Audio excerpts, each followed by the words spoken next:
Detectives faced two dead men and a house that offered few immediate answers. The killer was already gone. Who knew the victims? Who could have entered the house? And why would anyone want Gary and Winfield dead? Then detectives noticed something else. Gary's vehicle was missing.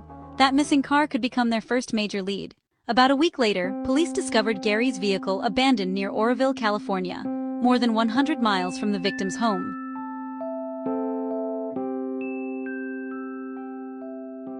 Investigators also discovered that, shortly after the murders, someone had used Gary Matson's credit card to order ammunition-related equipment.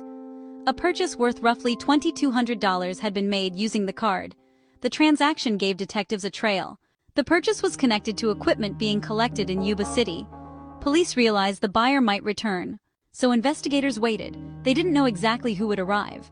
They only knew someone was coming. On July 7th, a vehicle entered the parking lot. The people inside had no idea police were watching. As the occupants approached the pickup location, officers moved in. The surveillance operation suddenly became an arrest. The suspects were Matthew and Tyler Williams. Police had finally found the brothers they believed were connected to the murders. Officers found firearms and other evidence during the arrest. But the investigation was about to become much bigger. Investigators began connecting the brothers to extremist activity, including attacks against synagogues and an abortion clinic.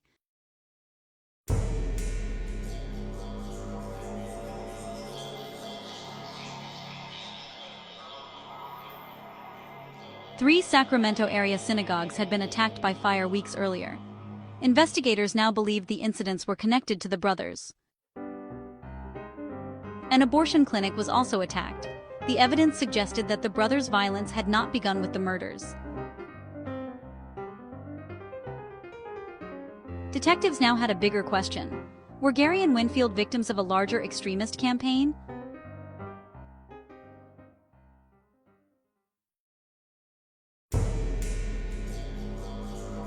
From jail, Matthew Williams eventually spoke publicly about the killings.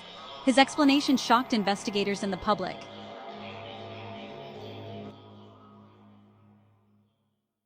He claimed that homosexuality violated what he believed was God's law. He tried to present murder as religious obedience. But calling murder a religious duty did not change what happened. Two innocent men had lost their lives.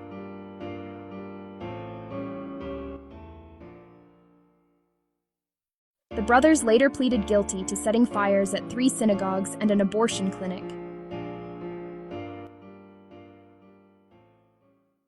Matthew received 30 years in federal prison.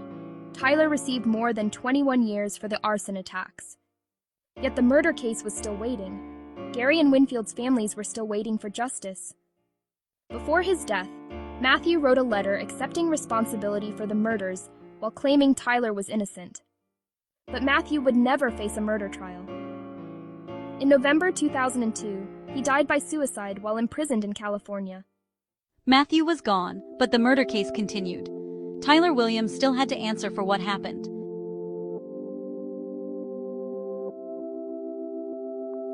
In March 2003, Tyler pleaded guilty to 2 counts of first-degree murder, ending the possibility of a full murder trial.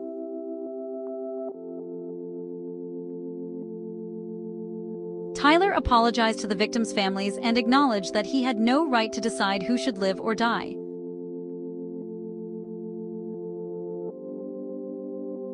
He was sentenced to 29 years to life in prison for the murders, in addition to his federal sentence.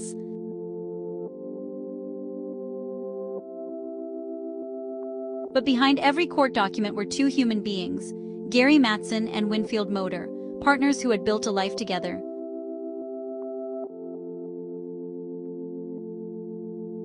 They never got to grow old together. They never got another morning in the home they loved.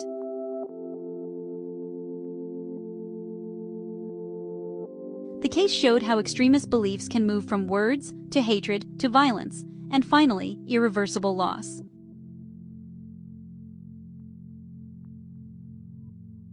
The killers called their actions God's law, but the truth was hatred, radicalization, and violence against 2 innocent men.